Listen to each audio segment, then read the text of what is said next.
ఆ commission report లో కొన్ని మెయిన్ ఇష్యూస్ నేను చదివి వినిపిస్తా. This Supreme Court judge-led commission of inquiry has said, as a summary, అంటే మేము ఏమాత్రం కక్ష సాధింపు ధోరణి లేదు, ఒక పద్ధతి ప్రకారం, ఒక ప్రొసీజర్ ప్రకారం, ఒక డెమోక్రటిక్ గా, ఒక ప్రజల ముందుకు వచ్చే విషయం ఈ కమిషన్ ఆఫ్ ఎంక్వైరీ ఏ విధంగా మరి ఫంక్షన్ అయిందో, ఏ విధంగా అందరికీ అవకాశం ఇచ్చిందో తెలంగాణ ప్రజలందరూ గమనిస్తారు.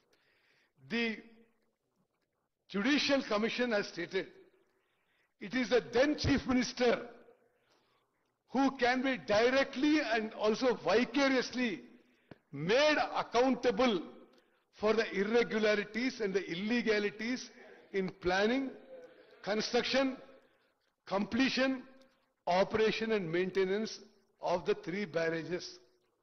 ఆనాటి ముఖ్యమంత్రి డైరెక్ట్ రెస్పాన్సిబిలిటీ ఉందని చెప్పి, అకౌంటబుల్ అని చెప్పి మరి judicial commission of enquiry has given a report. ఈ మా మాటలు కాదు, నేను ఒక్క మాట కూడా అటు ఇటు చెప్తలేదు.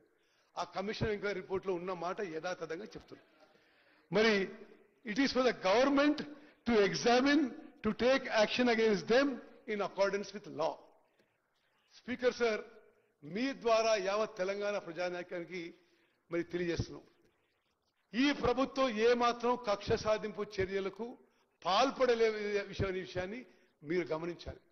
కేబినెట్ లో ప్లేస్ చేసినాం, చర్చించినాం, కేబినెట్ లో శాసనసభలో ప్లేస్ చేసి అందరూ చర్చించడానికి అవకాశం ఇస్తామని చెప్పినాం. ఆ తర్వాతనే చర్యలు ఎనీ విల్ బి దేర్ అని చెప్పడం జరిగింది. మరి ఇంతకంటే పారదర్శకంగా, డెమోక్రటిక్ గా, ప్రజాస్వామ్యంగా ఇంకో ప్రభుత్వం ఉంటుంది అనుకో.